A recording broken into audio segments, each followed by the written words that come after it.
If there is one lesson that any man will have to learn, is to understand and make sure if you are in CBC, you have scored above expectation in understanding the world. Chemistry is the love of the day, and now today we are here. I met my wife, I should say it was by design, because I was in Australia, and I densely made myself densely positive to attract very far. Oh, it's true.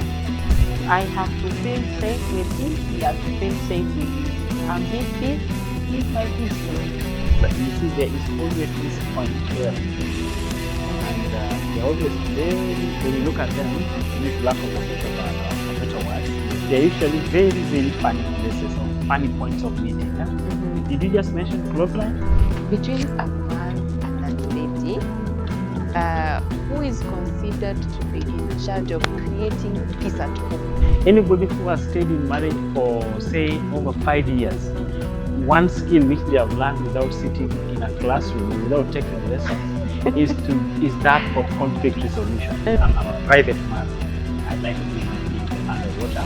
Our theme today is all about building peace at home.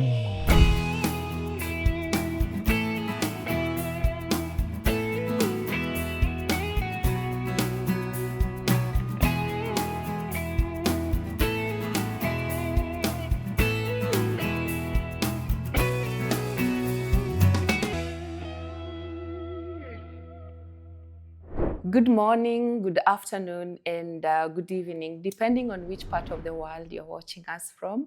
The Rising Roots platform is back again with an episode that is so important and also building, especially when it comes to marriage. We are here, our intention is to evoke growth, inspire transformation, lay basic foundation, and we cut across from children to youths equally to young adults, not forgetting adults of age who might get our conversations beneficial. And today I'm so delighted. My name is Damaklin, your usual host. I'm so delighted because I'm joined by a team of 3 dynamic individuals, people who are seated here ready to share wisdom through experience, not only knowledge they have gained from books, but it is from the experience they have had, and they're fully willing to share with us so that we can benefit from. Our theme today is all about building peace at home. We are going to look at love. We're going to look at communication. How do we, or rather we are supposed to respect each other so that we can bring up children who are confident and also useful in our society. And I will move straight away to giving them an opportunity, tell us who they are, what they do on a daily basis, what they are passionate about, and maybe a fun fact about them, their life, etc. So allow me to give this opportunity to Matthew, seated beside me. Matthew, karibu sana to the show. Thank you so much, Damaklin. Yes. For having me in your show today. Karibu sana. Asante. So kindly give us a brief introduction of who you are. Okay. Thank you again. I think for the show or for your dedicated followers, I may not be a new person in the platform. Yes, yes. Nonetheless, my name's Matthew Herbert. My last name is Orlando. People ask me, how do you always end up having all English names? So that's me. Yeah. I'm a dad. Of course, I'm married and a dad of 3 beautiful girls. And yes, in terms of what I do, career-wise, I'm a real estate person. So I'm your person to go to if you are planning, for example, to diversify your investments, increase your capital. Then I'm your guy in real estate. So that's what I do. Above all, I think in context of this conversation, I think I'm a person who is passionate about family. Basically because I recognize that when I look at the grand scheme of things, or at the back of God's mind, when he was thinking of how to make to further the progress, to further his plans here, he went and came up with something so important called the family. So I'm always passionate that, to the extent that it furthers God's agenda. Yes, I'm passionate about family, and I'm lucky, very happy and lucky to be here in such a good platform. Thank you so much. Karibu sana. You're going to share more about you. I'm almost calling you a pastor there because of what you've just said. And passionate about family. We are going to discuss more. Karibu sana. This is your second time in our show? Yeah, this is my second or third. Or if we put everything together, yes, this should be my second, right? Should be your second for a full episode. For a full episode, right? Karibu sana. Asante. Yes, now we cross over to the lady seated in between the two gentlemen. She's called Maureen. Maureen, karibu sana to our show. And we are so delighted to have you. So looking at, is it the camera, our audience? Just introduce yourself. Feel free to tell us what you feel you want to tell us, and that can make us to know you more. Thank you so much, Damaklin, for hosting me here. Yeah, karibu It's sana. such an honor to be here today. My name, as she has said, I'm Maureen Kavinya Kipisia, a lady from Kitui County, but living in Kisumu County. Oh, yeah. I'm an educator. I'm married. I'm a mother, and I'm so delighted to be here. Karibu sana. We were looking forward to tap into stories. I have known Maureen for some time, and when I thought of building peace at home, I have learned, not really learning, but it's a couple that I would look at and say, they know how to live together. They are harmonious. I've never heard of issues. And that's why we brought her to this show. So the introduction is, kinda kidogo, but there is a story behind that which we are yet to hear. Yes, we now move on to Jack. Karibu sana to our show, Jack. And looking to our camera, kindly introduce yourself. Thank you so much for inviting me to this wonderful show. Yes, I've been watching your episodes and they're really inspiring. Thank you so much. So I must thank you for inviting me. To me, it's a privilege. Wow. So thank you so much for inviting me. To our audience, my name is Jack Otieno Okura. Yeah, not that very young, but very old, but appear young. And you'll give us the secret. Most of the time, they think that I'm a young boy somewhere, Gen Z. No, but I think based on certain things that we are going to talk about today, we'll be able to understand why you can see that kind of appearance in me. Yeah. So I was born and raised in Kendu Bay, the size of South Nyanza, but I've worked Kisumu County for now about 15 good years. So I'm a teacher. I'm a STEM teacher. I teach science, chemistry, and physics. Yeah. I'm also a scholar. I like doing research. I do research, a lot of research. And also I'm a local church elder. Yeah. Wow. So we are going to see how we balance some of these things as we progress. Yes. So thank you so much. Yeah. Karibuni sana to our show. Now, still at Jack. We invited Jack and Maureen. They didn't mention, but they are a couple. Yes. Mbona mjatuambia? I think we can. I can rewind that and then do that. I think I don't know. It is very important, So I'm a husband to this beautiful lady you see here, and I densely made myself densely positive to attract her from very far, Kitui, up to Kisumu County. I know people are wondering, but you see, that is love. Yeah, and you're going to share with the Gen Zs how to attract. How to make themselves positive. Yes. To attract. Now that takes me to our very first question, Jack. Before Maureen responds, yes. How did you two meet? Well. I think it was God's design. I think when I completed secondary school, it was not that easy. I went to a TTC, that is Teachers Training College, Eregi. Yeah. But I think I was also doing very well in science, and God designed it the other way. I didn't expect that. I think I did not even take one term there, and I got opportunity to go to Kenya Science Teachers Training College. Something is telling me that something was cooking, and that maybe could be God's plan. Yeah. And I joined Kenya Science Teaching College in 2006. Then in 2007, a lady came from Kitui, also joined the same institution. Oh. And because I like a Christian-like life. Yes. So I used to go to fellowship, as usual. Our SDA staff activities every evening on Fridays. So when she joined, she reported to at Kenya Science Teachers Training College in 2007. It happened that she was also coming from that background of Christian life. So she's also an Adventist.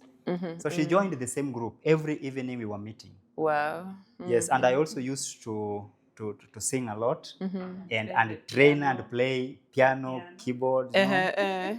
I don't know whether that is what attracted you, because you see, some people, you never know. You will tell us. She'll tell us.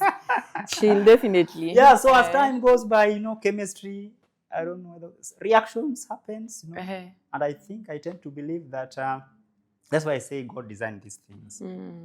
Yeah, and it was a kind of breaking the boundary in a way, because where I came from, people could not believe that you can marry from another place like that. That was not easy. And even the first time my family back there at home learned about that, it was not so easy. But because it was beyond damage, it was God's plan. It happened the way God wanted. So things happens like that, and then chemistry became the novel of the day. And now today we are here. Yes, to cut the story short. She blew your mind off. Yes. Who made the move? Huh? I'm really interested on the first move. How was it? I think she's the one. I don't know whether it is because of the instrument. Maybe. Oh, no. Let's listen to her now. Yes. Her story. How did you meet? I've forgotten. Okay, can you explain? Yes, Maureen. Now, to your side of the story. I'm only going to add on what he has said. It's true, we met in Kenya Science in the second semester. I used to see him playing the piano. I liked that. That's why when he said about the piano, yes, I smiled. You smiled. I loved it when he could play the keyboard. Yeah. Yeah, we used to go to Vespers together, and he has just forgotten. He made the first move at the cloth line. Please share. You've forgotten.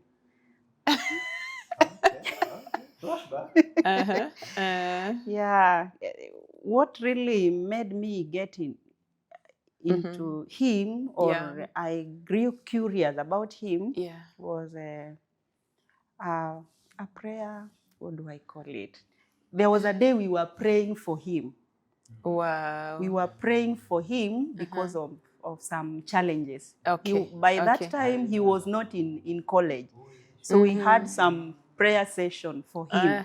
Anyway, before, I had not developed that interest. I only liked the keyboard, the piano thing. Yes. But when we had that session, the Holy Spirit ministered to you. I don't know whether the Holy Spirit spoke to me, or now I was really touched by his story. And that made us grow closer. We used to talk, and one thing led to the other. And then at the cloth line, you decided to graduate together. Yeah. And the rest is history. History, as they say. Yes. Wow. Yes, Mr. Herbert Matthew, karibu sana to our show once more. Asante. Now, today you joined me as a co-host, but still you're going to receive my questions. Okay. And my first question is a brief story of how you met your wife. Oh, okay. Just briefly, now that she's not here. Okay, that was a bit tough. It's a joke. But I think I think for me, I like their story first. You mentioned, you see, there is always this point where people meet, and they're always very. When you look at them, due to lack of a better word, they're usually very, very funny places or funny points of meeting. Yeah? Did you just mention clothesline? Yeah, yes. And the clothesline. Yeah. I think mine I wouldn't talk about because I don't want to make the young people to laugh for a whole year. They could think I was a big joker. But for me, I met. Kindly share with us because the laughing is what makes life these days. For me, I met my wife. I should say it was by design because I think I was outside there looking for her, and I had literally gone out to see who is this that is outside there. I think I had subscribed to the preaching or to the teaching of most people, motivational speakers who usually used to say, if you want something good, na umekaa hapo chini, haita kukujia hapo, toka uende ufanye nini? Uende utafute. In fact, to be very specific, I think there was a pastor of mine then. His name is Pastor John Muya. He used to tell us, wengine mmekaa tu hapa na mbavu yako anazunguka huko nje, unangoja atakutafuta kuje kwako hapo.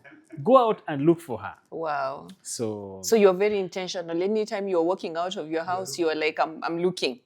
I was very intentional. And perhaps I should say, for anybody who at least cares to take this as an advice, for any person there, whether young, or widowed, and you are thinking of getting into marriage again, or you're just looking for a partner, in either way, just be intentional. Know the person whom you want. This might appear funny, but it used to be a preaching then or a teaching then in marriage rostrums that say even ata kama ni height 6 feet tall, if you want them light skinned or mid-level skinned and so on. I think I was at a level where I had told God that I want this kind of a person. Okay, so I was so intentional outside there looking for her, and I had defined places I would get her. Of course, church was going to be one of them. Professional caucuses was going to be one of them. Of course, I had said also that there is a lady whom I want, and I also knew her profession. I said, God, just give me within these 2 professions for now. Oh, wow. Yes. What were the professions? Do you want to know? That one is that is an advice which I've got to be paid for, so that I can give it for free. But I think I had those 2 professions in mind, and anytime I would be somewhere, I was so much in the lookout for my wife to be, because I knew she could be here or she could be here. So anytime I would go to a hospital, I knew either my wife would be around here, okay, or nurse, or anybody in the medical profession, or whenever I would be where educators are, then I would also be alert. Teachers. My wife would be around here.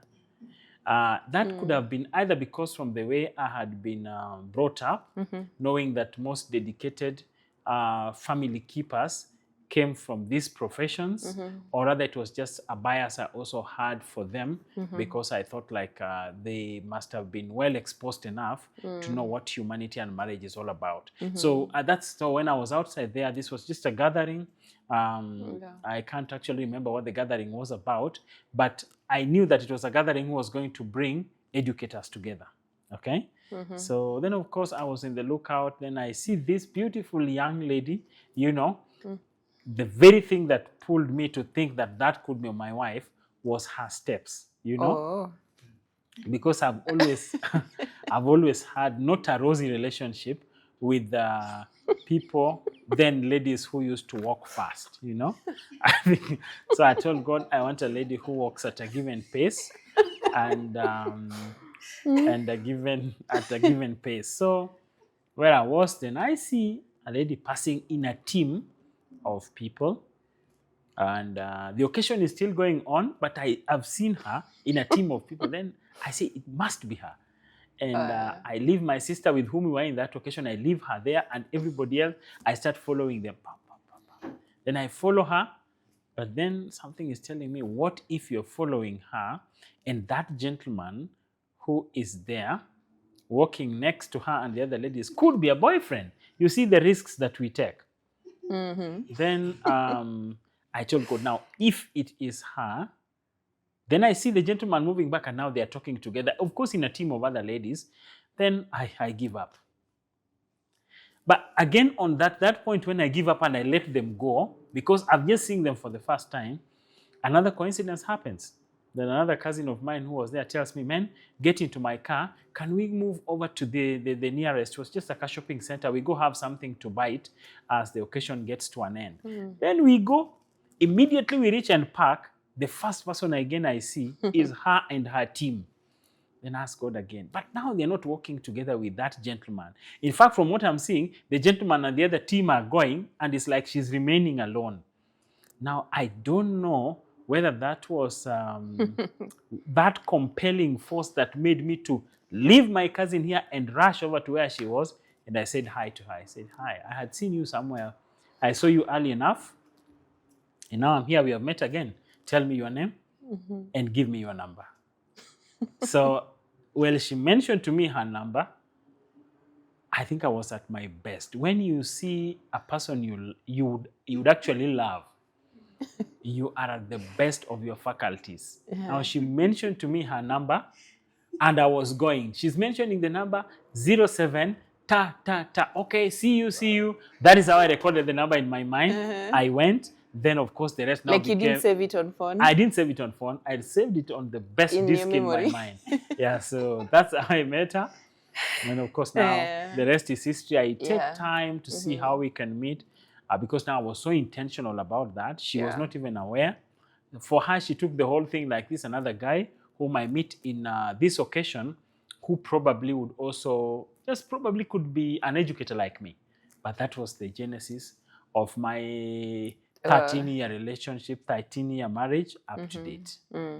Sorry for the long story, but I really wanted to capture the moment for you to see. It was worth it. So it's a story to tell. Thank you. We hope we get another opportunity where you can give us every detail on how, from there, how you progressed to the family that you have today. Right. Now, moving on to, I'm told usually, let me ask Jack, between a man and a lady, who is considered to be in charge of creating peace at home more? I know it's both, but who is usually looked at so much that if this person is this, then we have peace? Is it the man or the lady? The lady, a woman. Please tell us more.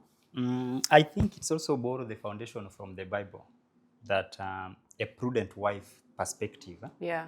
If you have a prudent wife at home, and the way it is defined in the Bible, it comes with a lot of peace, not only to her, but to the entire family, including, for example, me as a husband.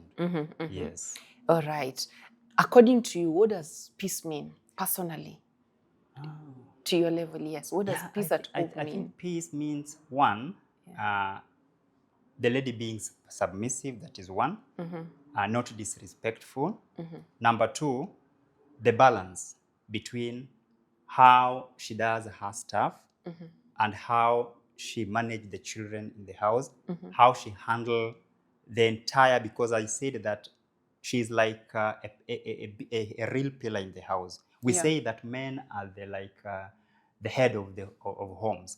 But when it comes to now the house, a woman is a great pillar. If a woman is not stable, then there will be no peace, there will be no development, and even empowerment within the entire family. Yes. Do you consider your wife stable? Perfect. In most cases? Yeah, most of the cases. Because I believe, if you want to develop, you want to grow in all perspective, you really need to believe in the abilities of your wife or your lady, if I may say. Yeah. Because they have abilities, they have certain ideas that many people don't understand. Like, for example, families where men consider themselves like king. They are the controller of the house. Yeah, they are the people who can say. Yeah. And the women are only to be submissive and to get the instructions, the guidelines, and so on and so forth. We'll find you have a problem. you will miss a lot. You will miss a lot of creativity, innovativeness, and a journey to reach your objective in life. Because as a family, we really need to have objectives. Yeah. And then have strategies to achieve that. And you cannot achieve it as an individual. We need to achieve it as a family. We need to involve every member of the family. So with the lady of the house, the pillar of the house, as a lead and the head of the family as a man, I strongly believe we can achieve a lot. And I have seen that can manifest, and I can testify on that. Wow. Now, what is the role of a man in making the woman to be stable and supportive? Number one is empowering. Empowering. Yeah, it may not be just empowering through money, but first, let your lady trust you. If your lady trusts you, things will just flow like water in River Nile. That is when you will realize things that are not managed, that cannot be imagined. That is number one. Number two, a lady who, to some extent, fear God. Yeah. And don't accept anything that comes from outside the family easily. Yeah. With trust and fear of the Lord, it's like you will have an umbrella that will always protect you, or a shield that will always protect you against arrows that will be pointing your family. Yeah. Because most of the time we destroy our families because of what we hear from outside. So if your wife trusts you, and you are faithful to your wife, and your wife understands whom you are and knows when you are in problem and when you are not in problem, things becomes very easy. So you cannot copy lifestyle in marriage from other marriages. You need to understand yourselves as a couple to generate or derive a formula for yourselves. That's the best way that you can make you can make your marriage progress well. Yeah. Wow, wonderful. And I'm still stuck in between where you said trust. When you say trust, how do you make her trust you? What are some of the things you did or you're doing that makes her feel at peace and she trusts you 100%? One, if she comes up with some ideas, ideas that can help us to grow and develop, I will not consider myself as the head of the family and I say no for that. We reason together. Okay. And then after reasoning together, then we agree as a family, collaboratively, that this is workable, we can achieve this. Then things goes that way, and we have seen the fruits later in life. Yes. Wow.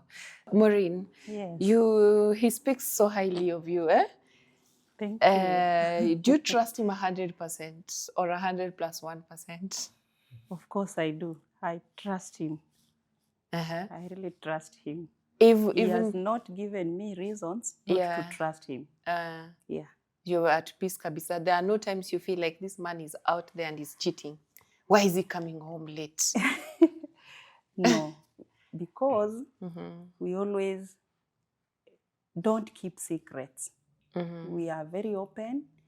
We have a lot of communication. So there are no reasons that you may feel that you don't trust one another. We really do understand one another.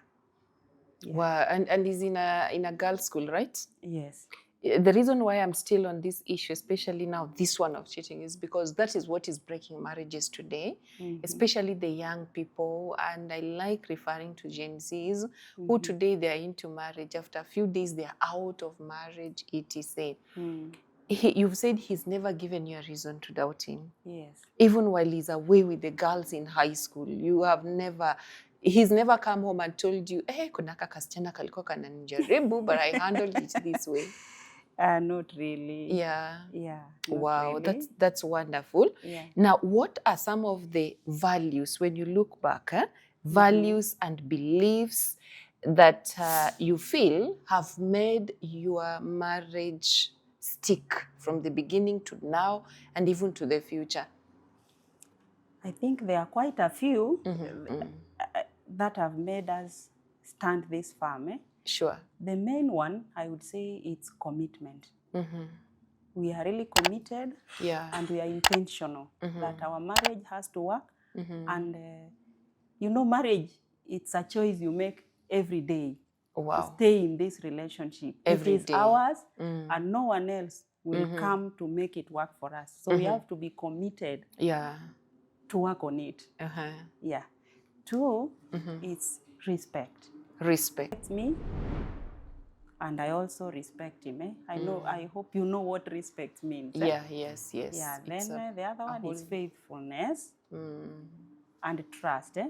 So that's why you are asking me about girls there and there. We have to interact. Yes. We don't obsess over one another. We are our own individuals. We are not in an island. I You love have to that. interact somewhere. I am somewhere. What keeps us is the trust and Yes. faithfulness. We know ourselves. So we know our boundaries also, how we interact with others without losing self-respect and respect for one another. The other one is faith in God. Yeah. We share same faith. And you know, faith is an anchor and a guideline. It gives us same values. We share same values that we also transmit to our children. And also forgiveness. You have to forgive one another. How many times in a day? You just find yourself forgiving. You know, Yeah. when you love one another, forgiveness just comes. It just happens. You just forgive one another for the sake of peace. And Now, because if I you love- forgive you now, I forgive you tomorrow, you're still doing the same mistake. We talk about it, you're still doing it. You know, if you don't forgive one another, Yeah. you hold on to past mistakes, Yeah. such that when another issue comes, You you refer bring the past into forward, it. and then it makes you get stuck. You won't move. You won't move forward because you're also focused in the past. Yeah, so I should leave what passed to the wind. Yeah, and Focus this on forgiveness Yeah. is easy because there is love. Yeah, I would say so. Because So you those are forgive easily. quite a few that I may say, but there are so many secrets. Yeah. Peace also. Peace. Yes, I have to feel safe with him. He has to feel safe with me. I'm his peace. He's my peace too. I'm very comfortable around him. He is also very comfortable around me. Yeah. Wow. So it's about commitment, it's about trust, and it's about respect. Sure. Then the love. Once the love is there, forgiveness will come as many times as possible. Matthew, remember you are my also co-host. Do you have a question for them? You can actually ask me a question too. Today, I think I've just learned very noble things from Maureen and Jack here. Yeah, a lot. You've said that she is your peace, he is your peace, and you are his peace. I think that's very important. Yeah. And also you talked about God being the anchor, faith in God being the anchor, and trust. Jack, you mentioned something which is very, very important about let's not try to copy or hear something from outside, because those are mostly the things that drive marriages into headwinds. I was just trying to check on statistics on relationships and marriages generally. From 1998, I was seeing up to date, there has been an increase from 4.8% breakages in marriages or relationships, which are considered, adult relationships, say from 18. In fact, they are taking it back to as low as 15. It's surprising people these days start dating so earlier. To 49, for example, it rose from 4.3 all the way to 9.3, meaning it is a worrying trend. And the more this happens, the more it becomes a normal thing to people. Paka, when you tell people that you have been married for 15 years, like, really?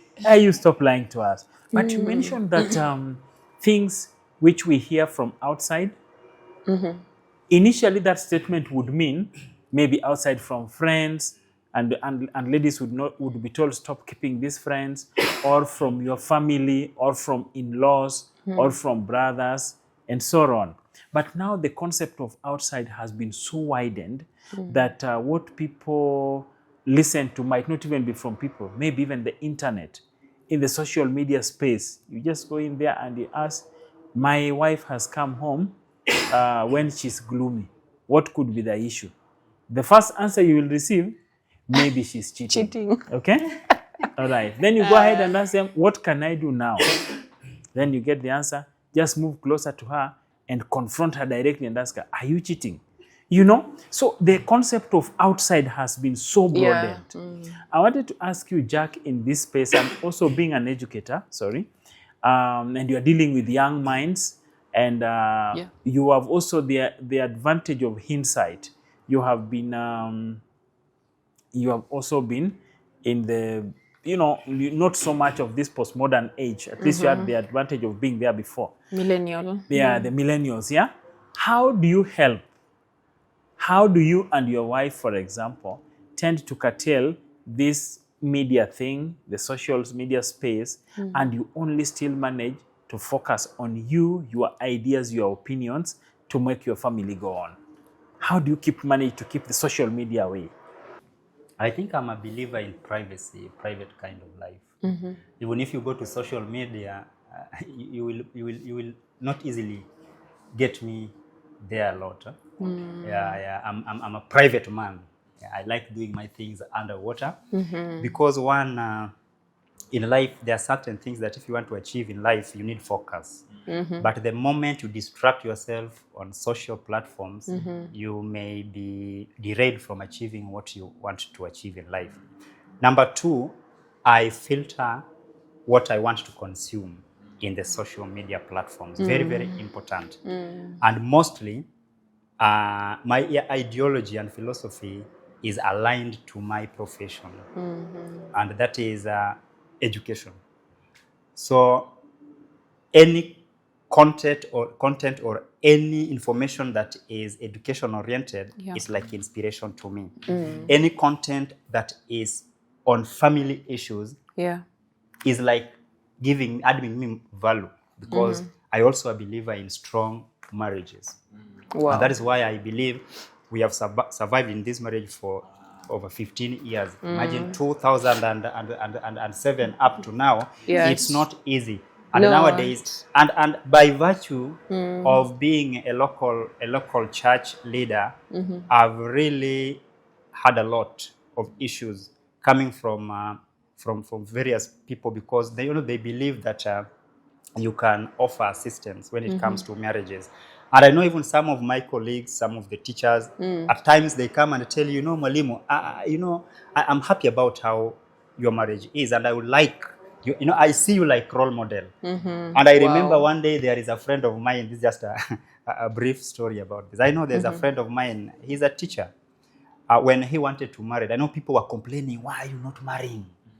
Why is it that it takes long? Some people were telling him, if you have to marry, you must marry within our religious context. It must be just a yes person. You must marry this type of human being. Yeah. And if at all you have to marry, you must go through wedding and so on and so. That's a lot of pressure. Yeah, a lot of pressure from friends, families. So when he gained confidence, he came to me and asked me, my friend, what can I do? Then I only asked him, my friend, have you identified someone? Yes, I have, but this ABCD. Are you serious? Yes, I am serious. Then what do you think I need to do? Yeah. I said, don't wait. Yes. Forget about wedding. First, achieve your objectives. Those are LBs, they will come in life. Then he came and told me, now, what can I do? I think we need to go for introduction. And because, whether it is context of church, place of work, in the society, there are some people that, the way I said, I like a private life. He told me that, I can't share whatever I'm telling you with other people. And if at all I have to engage people, then only you. Maybe if you have someone in mind that you can. In fact, he told me that I don't even want other local elders you are with to join this. And I said, okay, fine. If that is your decision, then I also thought of another person who is very discreet and can keep secret. So we organized within the shortest time possible. We went for introduction. Wow. You know that story?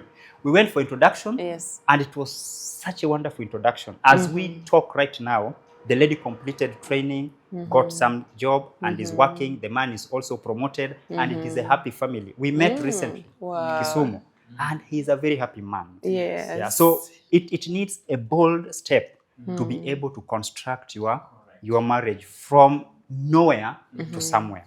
And Without considering what people say, but Yes. you know what you want to achieve in life. yeah. And it's upon you now to study people who are around you.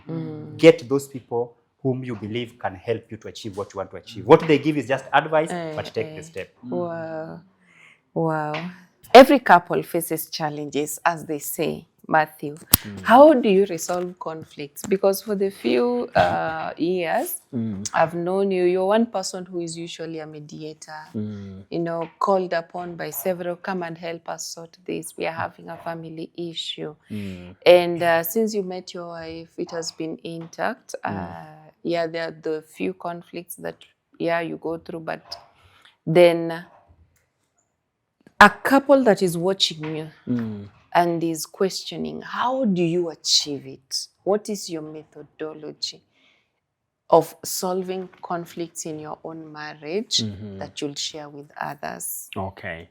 I like where, let me now call him Elder Jack, the manner in which he has put it. Yeah. He's given it that, you know, the wisdom that you get by the virtue of being an elder. Very important.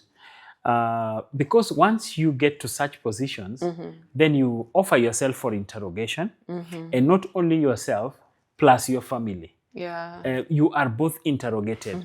People want now, and that is where if you are a politician, then people even question you plus your wife. So because now your wife also becomes a part and parcel of you. So your family is open to interrogation. People want to learn from you. Even just a mere dress, you put on glasses, then people would be like, did you see the glasses of his wife? You know, should the wife of an elder really have such glasses? You know, things like that. It's so I really respect his opinion to that extent. Now you've asked me how I've been able to manage conflicts that rise.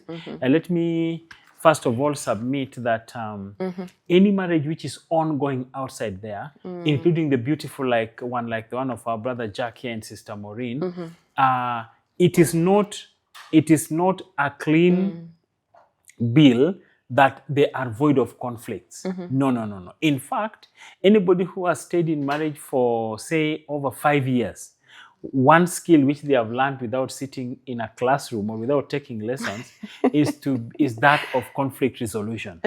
Yeah, these are good mediators. Actually, they are mediation experts. They know how to develop structures to diffuse conflict and tension.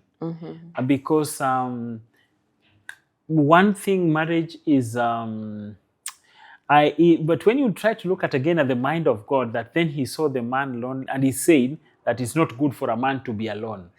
Then he made for him a wife. Now, yet when you look at these two, each person comes with different personality, number one, away from personality. Some people make a joke that I'm just a big person, you found me when I was already having an ID, you know. They come mature, meaning right from their background, they have learned things, predisposed to issues during their high school days and campus life. So it would be a lie to imagine that marriages which are existing are void of conflicts. No, actually they are put together because of the manner in which they resolve their conflicts. So as for me, a greater percentage of my conflicts with my wife were those that I learned in doing. Okay? I didn't go maybe reading and Googling because there was not even much exposure to do that. So I learned in the process. So the very first thing that I think I can boldly say that I am an expert in conflict resolution is out of the way that I have learned and understood my wife.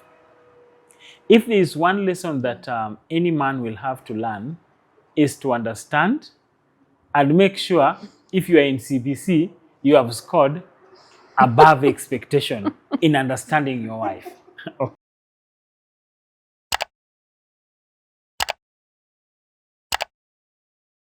Years that I think I have found myself understanding who my wife is. So that is a whole explanation, but to me, that is an asset that I've managed to earn. That I know there is no extent of conflict. In fact, I have a word in my family I usually tell my children that today, if you see me fight with my wife, who is your mom, and probably she decides to walk away, okay? Or she tells you, don't even go blaming her. Just come to me and ask me, Dad, why is this happening? Because I know I should be able to manage that out of the fact that I took the initiative to understand her. So that's one way I solve my conflicts. Not to say that all sources of conflicts come from the other party, no. But as you expand, as kids come on the way, there are two phases of conflict that you will always face. There are, of course, the primary conflicts which come with misunderstandings. You know, the ones which you can always go for a premarital counseling, and you told like a man, don't listen to the issues from your in-laws, or issues from your family because they'll separate you. Those you can read in books, and even a marriage counselor can help you overcome. You know, issues like going wayward, you are not honoring small deadlines and whatnot, and you can listen to a motivational speaker and be able to adjust. But then there are those conflicts which are only designed for your family, all right? They come in out of either your personality differences or as you continue to want good for the other. And then the more you want good for the other and you become more sacrificial, like I heard George here saying, we always say that the more you pursue a higher goal, quote unquote, other people say that bigger demons also come up. But then again, it's because you open a boundary for your ambition comes with its own conflicts, You want this for your children, that of course comes with a stretched budget. You want probably now to take your wife out, it comes with a given need. So there are conflicts which are designed for your own family. So for me, the best way I've always learned to manage, and I must not say that I have managed them, all of them. No, you're still learning. I'm still learning. They come in different ways. Yeah, but it's first of all how to understand my wife. And then number two, I have positioned myself that at the end of the day, the bigger percentage of the solution will always come from me in a conflict situation. That I know. Then that is also to say that you don't, like I don't want to leave my wife with the burden of being the person to bear the brunt of a conflict. That when we finally reach at the end of the red line of the conflict and we are finally done, it should be that I can sit back and look at her and say that I think I stood in there to make sure that she did not live with many scars. All right? So that is something which I've learned over time. But I want to say this one, of course, with a lot of caution, that we marry different personalities. So unless you get to understand the personality of who you are married to, then you may not be able to appreciate my point. So it's a school, it's a lesson. So for me, I think I'm good at quote unquote managing conflicts, but I'm also, like Maureen says, I love peace. Yeah, I really love a lot of peace, but I always want to say that I think my wife should also be a partaker of that peace more. So that so that's how I've managed many conflicts that come my way. Yes, again, I've also from a personal level, I think I'm married to a person who, in personality, may not be an outspoken person. Like you two, I love you, your relationship, you people are outspoken. My wife is not outspoken. She's a good thinker, and she thinks well, Me, I'm outspoken. and I can always speak out my problem. But she can think a lot about a problem and analyze its roots. So in order for me to be able also to lessen the burden for her, is first of all to try and be on that feet of hers, and understand the problem quickly and try to bring it to the table. But one thing I must say, which Maureen has said, communication is key. Early enough, being a peace-loving person can also have its own limitations. Yeah, so for me, because of my love for peace, I wouldn't even want to imagine an incident of conflict in earlier days of my marriage. Because I love peace so much, I wouldn't even imagine. You do everything the right way. You're cautious. Exactly, very cautious. And if I would just imagine that now my wife wants to raise a point, then I would be like, why? Let me quickly run into what the would-be roots of this. I manage it even before it comes, you know, which now is also something I also learned from my wife. Okay, that there are situations that you have to communicate what you are saying. You have to talk about an issue, communicate about an issue. So that element of communication has come up to be part of me. Like I've said, I'm vocal, but probably not good at communication, because I would rather say that I'm the man in the chair, let me just solve this without letting her go through the burden, which was a big limitation for me. But over time, as kids come and the family grow big, I realized that I could have been making a mistake, yet I would just explain a situation early enough, however uncomfortable it would be with me, whatever conflict it would create in the family or whatever discomfort it would bring, but at least I've done that communication early enough rather than assuming the almighty role of the peacemaker. So I think we learn some of these things as we go by at the Matwin. Yeah, so that's how I've been able to. Wow, that's quite heavy and full blast, which makes a lot of sense. Yeah. Maureen, you're a mom of how many children? 3? You mentioned that. I'm a mom of 3 girls. 3 girls. Yes. She, Matthew, same case? Yes. 3 girls. Hey, now the current world we are living in that is ruled with technology, you know, children being exposed to this, how do we call it, the online life. Yeah, social media. Definitely there is that temptation of comparison, comparing. Children want to compare. How is our life vis-a-vis the neighbor's life? And being girls, girls are delicate. You know, they're not like boys. Boys, they don't care as long as they have what they want and they're out running and playing. How do you ensure that your girls, you're raising them while they are confident girls who know this is me, this is how I'm raised, I'm contented with my family, what they're providing me, and I'm good enough. No one is going to put me down. Well, that's a very challenging question. Sure. Yeah, our children, I would thank God first that we are blessed with children who are obedient. Wow. They are respectful. Just came out obedient, respectful. Ama, there is a role you played in nurturing. Through God's guidance, yes, we've raised them up to be quite obedient, respectful, and very industrious. And they are quite responsible. Although they are not the same. You know, children have individual differences. Yes, yes. Yeah, you are talking about them being responsible. Being responsible and confident. Yeah. In confidence, you know, girls, the way you've said it, they are very delicate. Yes. Girls, you need to keep on appreciating them, encouraging them. Like a case, they love drawing. Yeah.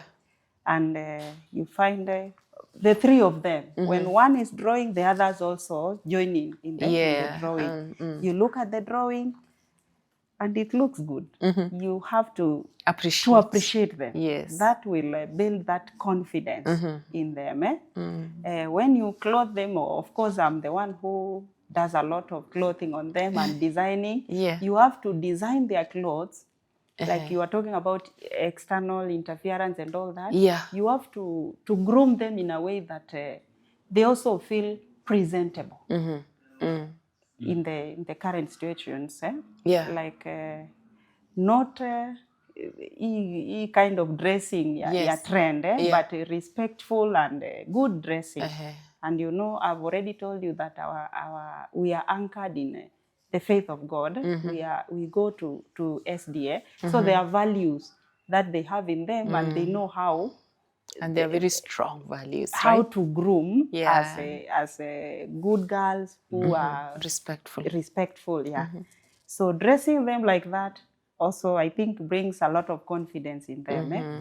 Yeah, and that encouragement in their performance, you also need to appreciate what they are doing in school in a positive way. Mostly girls, you talk to them in a positive way. Yes, you have to be firm, but also be positive with them. Keep on encouraging them so that you build a lot of confidence. We also don't do comparisons between the children. Exactly. They are different. How do you handle when one comes there, she's scored very well, excellently, and the other one is katikati ama hapo, and you can see, well, you're congratulating this one, you did well, they're even scared of bringing your... So as a parent, I've already told you that you don't compare. They are very different. Yeah. So each one of them you handle differently. You have to choose the right words to use. To use. Like my firstborn, very soft. This second one, a bit, would I say, is she chaotic or what? Or outgoing? Commanding. Assertive. Yeah, that is the right term. Very assertive. So the tone you would use with the firstborn will be a bit differently. Sometimes I even find myself being a little rough on the second one because she's so assertive and so inquisitive. You see? So, and you have to balance as a parent so that each one of them feel that you embrace all with their differences and similarities alike. Yeah. Wow. Being the man of the house, being the daddy of the house, you look at them and you see, these are my girls. What is this? How do you not really inspire, but how do you train them to be the confident children you want them to be now, and then later on, the ladies, the girls they are going to be in the society? Yeah, I think we let them to naturally grow to become who they are now. Wow. Like we don't put a lot of pressure on them. They just see things and enveloping, and they go that way. Like I don't put a lot of pressure when it comes to academics. When they don't perform well in academics, the way we handle as a family is such that it's a way to inspire them, but not to rebuke or see as if they are not doing, because, you know, we always consider education as the only platform or only thing in a life. There is a lot, like she talked of creativity. Yeah. And the one who is assertive is like built on inquiry-based kind of learning. She's a type of a girl who will not fail to get a question, to have a question to ask. On everything comes her way. On everything. In fact, she told me that she is able to draw me. I'm waiting that portrait. Wow. Because recently she drew some portraits, copying right on TV. Yeah. Drew a wonderful, and I asked, where did you get this? Wow. Then she was able to go and spot it on TV, and exactly 3D. Then she told me that she will be able to, after drawing her sister. You see? So I hope she puts beautiful features. very, Very beautiful. There is this case I saw somewhere. Siblings were fighting. So one decided to do the other one and put very ugly features. Passing emotions on to hurt the other one. This one she's taking from the mounted photos. Ah, The mounted nice. photos on the wall and draw it with a lot of love. Huh? Yeah. Wow. Yeah, so and she writes there, I love you, I love you, my sister. Wow.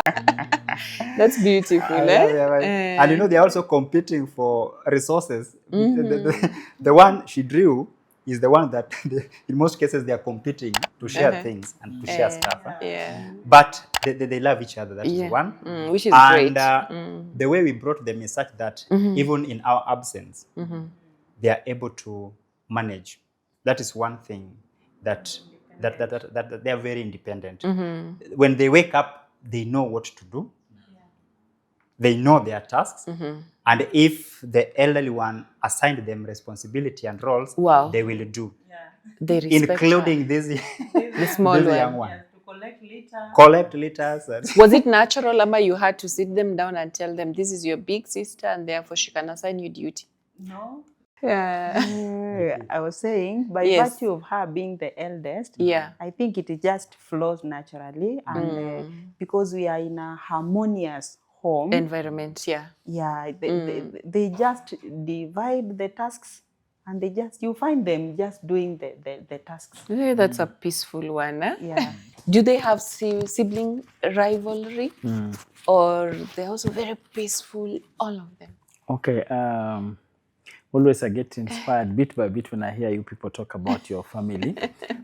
So yes, they are girls are the beautiful children you can always have. If you have girls and boys now, even better. But I think for me, mine are peaceful, yes. I think for Maureen and Jack, yours might be very more peaceful than mine. But one thing we share in common, tell us more. Always the younger ones tend to be more assertive. Because like for me, my youngest is the most assertive, just like almost in your case. But if I were to answer your question on what do I make to make them grow up as that confident child in the society today. And sorry to cut you short. The reason why I asked that, what you do to make them confident. Earlier on, you mentioned that you've even empowered them to question you when they see mom is frustrated. Like they can put you to question, to defense. Yeah, so I feel that is part of empowering. Yes. So, thank you for that one. I think for me, now I'm at a space that I'm realizing that parenting children is not really a walk in the park. Especially the way they are still young. My eldest right now is just turning, is almost going into 13th age, getting to the teen bracket. The other two are barely 11. Oh, they are two? Yeah, they are twins. The last two are twins. Oh, you're blessed with twins. Yes. So now, even with that, they all have known how to ask questions.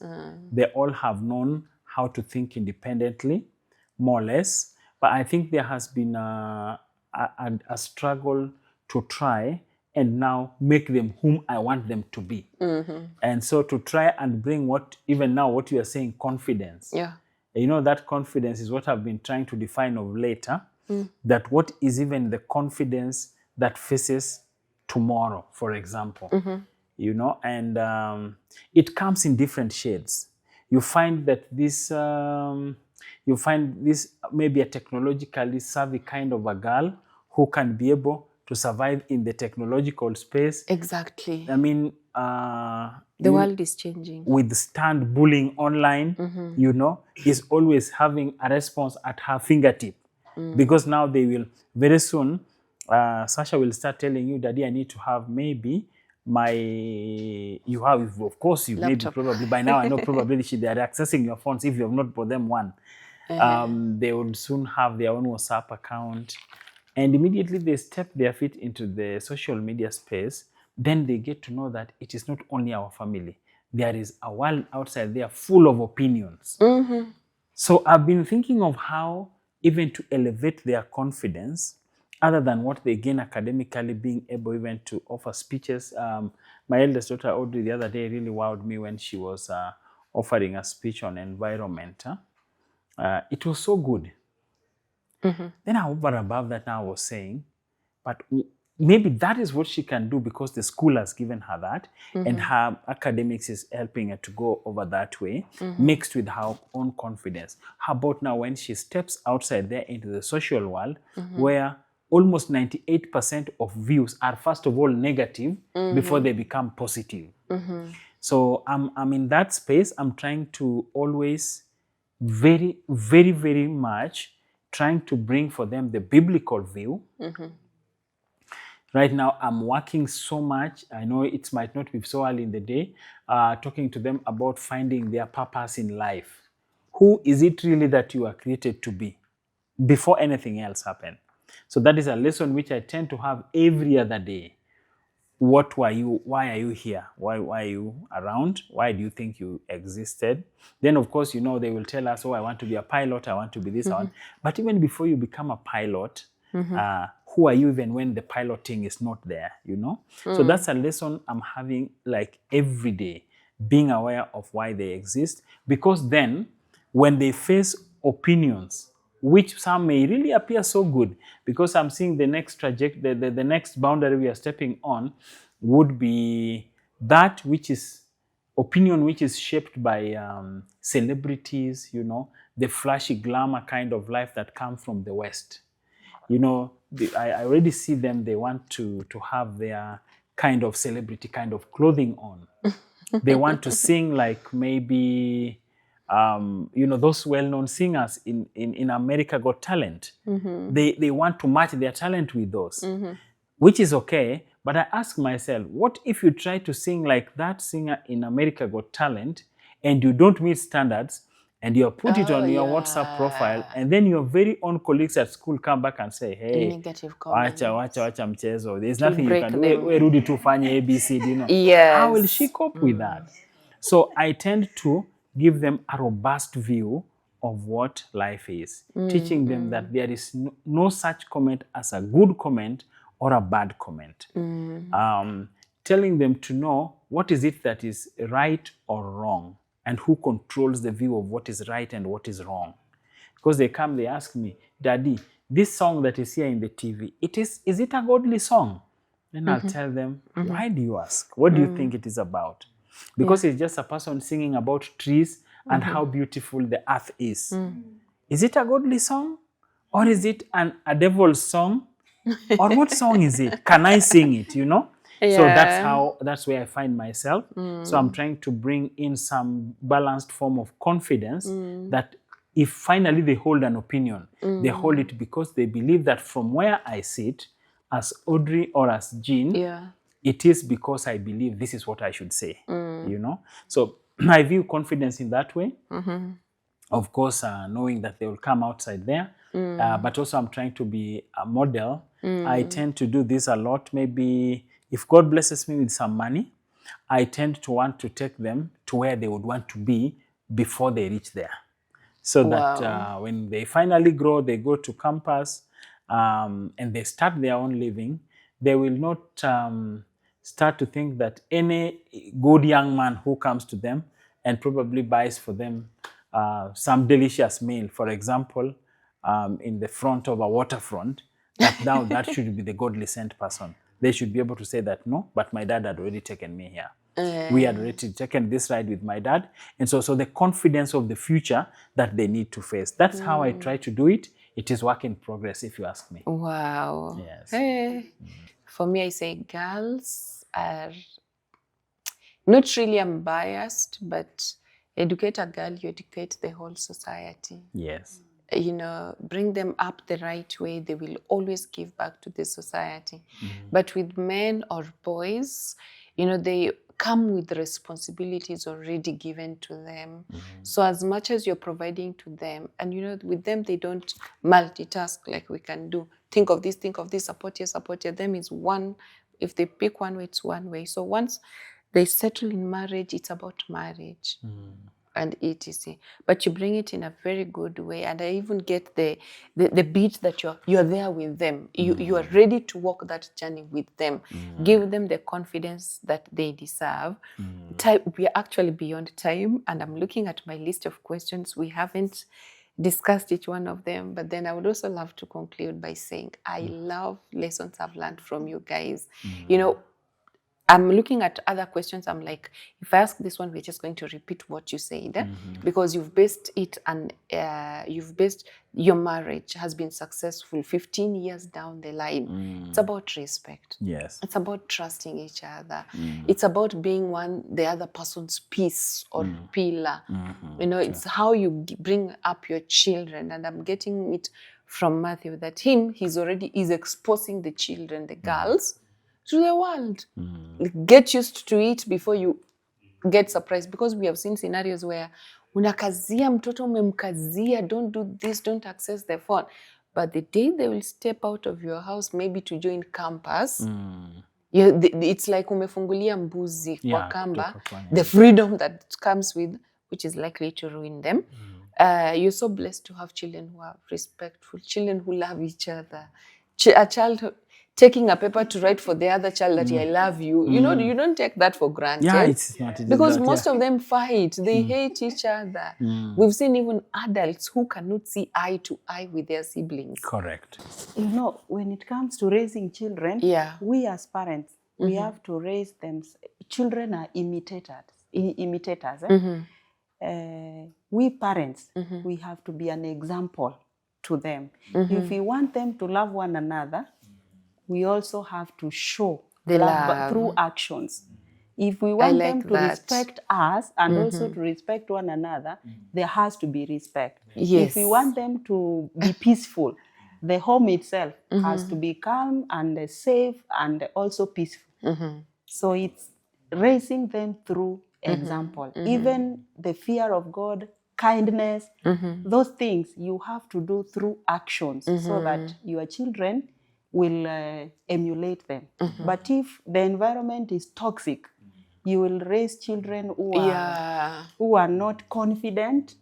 You see, if their parents are confident, the children are also confident. But if the environment is toxic, the children will be full of fear. Even outside, they won't be able to express themselves confidently. Even in school, they'll be bullied and all that. Or even they become bullies. So we need to raise up our children through us setting the example. Jack, is there something you'd really want to say before I close? Okay. Okay, thank you so much. I think what I need to add in this show is that in the context of marriage and bringing up children, perspective of love, communication, and so on and so forth, let me narrow it to maybe bringing up children in this age and era. There are three pillars that if we anchor our efforts, then we may be successful in bringing up our children. One of them is within the family context. Then the second one is the church or religion aspect of it, of which maybe to some extent we are running away from that focus. Then the third one is also school as well. You know, school, they learn a lot. I read somewhere that is written that in school we only teach subjects. We don't teach things like kindness. Sadly. Discipline, and so those are learned at home. But here is a situation whereby our education system is such that teachers or the institutions of learning are so much concerned about the academic welfare of the children, not knowing that, yes, they have that academic aspect of life. But when they go there, they are ruined because they lost other aspects of life. They lost that family system. They lost that spiritual aspect because, you know, when we talk about marriage, we talk about family. This is a divine institution right from its foundation. So if we only focus on education, we focus on other things, on other achievements, and we don't direct them in the right path, that just like the Bible says, what is in the Bible commented that you bring up a child in a way that you like that child to grow. And if you do so, that particular child will not go away from that kind of teachings. But where do we get these teachings? And that is why, since for me, when I was in school, I never stopped going to church because of academics reasons. And I've not failed to achieve what I've achieved. Wow. I know through my academic journey, it's like I've dropped out of school from almost all levels. Wow. that is in records. But I've still managed to achieve what? Because of my foundation right from childhood. That is why the same to my children, to our children. There is nothing that will happen in any institution, particularly at this stage. You know, when they will be after this, that's now there. Yeah. They will be able to manage their affairs. But at this stage, there is nothing that I believe will happen to any institution during the time they are supposed to also fellowship, to understand other aspects of life. That is my ideology and that is my philosophy. There is nothing that will happen in any institution that day. If it is time to go and fellowship, to learn other aspects of life like morals, values, and so on and so forth, I think this is one area that we need to have dialogue and understand. And, you know, the educational or curriculum frameworks provides this, that learners should be given that opportunity to also fellowship. Go through that aspect of life. But because institutions are so mean, to the extent that they are so much focused on academics, after all, after going through the education, maybe say primary or secondary level, the school will not be concerned about the affairs of your child. Exactly. So your child, and I have very many cases, it's not that we don't have time, of those students who thought that going through that kind of life can help them. Right now, they scored B pluses, but right now their life is miserable. But there are those who scored D pluses, but they follow, they considered all aspects of life. They are very successful in life. So we need to consider this. This needs, and that's why I'm very happy with the coming education. I mean, the education system that we shifted to, the competency-based. I believe if we implement it the way it is, the way the frameworks are, considering the timelines and what needs to be done at what time, I think we'll be able to help this, to help them to critically think, to be constructive, and to know how to value all these aspects of life. Wow.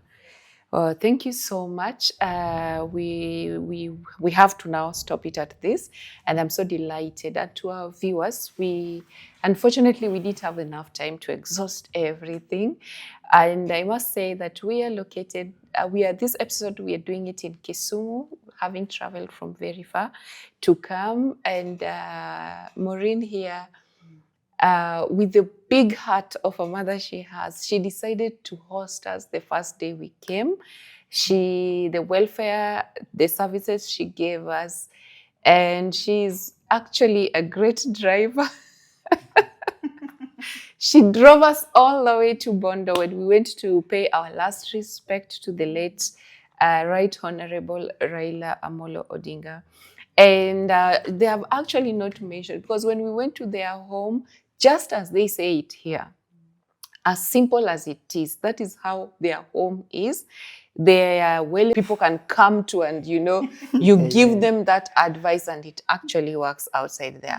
So we are excited, and this is the Rising Roots platform. We'll always ask you to come in numbers, subscribe, get the free conversations we are sharing here that can go a long way into supporting you in one way or another. So allow me to stop there. Matthew, do you have something you want to share? Just my brother here, Jack, has said something important which I don't want to get lost. For parents who are having kids under the CBC curriculum, please, please, please. I know it's so burdening, always being called to school, come for this, come and do this. Tomorrow it's sports day. Tomorrow it's talents day and all that. I agree with him that this system was made to help us be part and parcel on the growth of our children. Take advantage of those things. It's a good system. It will really, really help us to upbring our children. In fact, the Macklin, my charge to you would be, if as you continue to grow, and we love coming into your channel, one of these days, try to host, if it will work, try to host educators or thought persons within the education system. It could be cross-sector, and then they come in so that we can also be able just to see how parents can be able to take advantage of this system to upbring children. Wow. Thank you so much. Thank you so much. We love feedback. We love advices that will see us growing.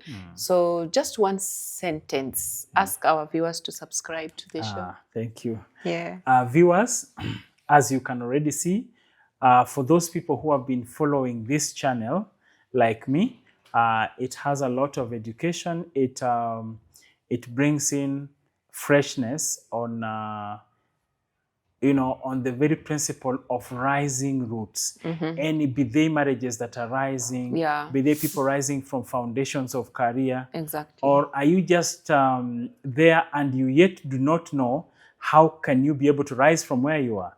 There will always be a discussion from this platform that can show you how to rise.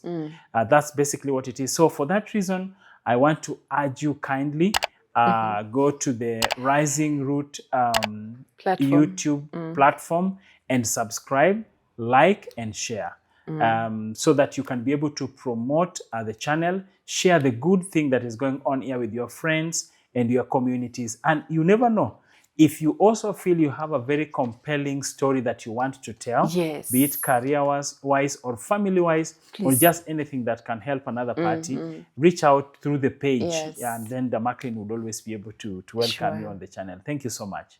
Thank you so much. Thank you. Thank you. Bye. Bye. Ama ni bye ya high five. Thank you, Maureen. Good to have you. Asante sana. That was amazing.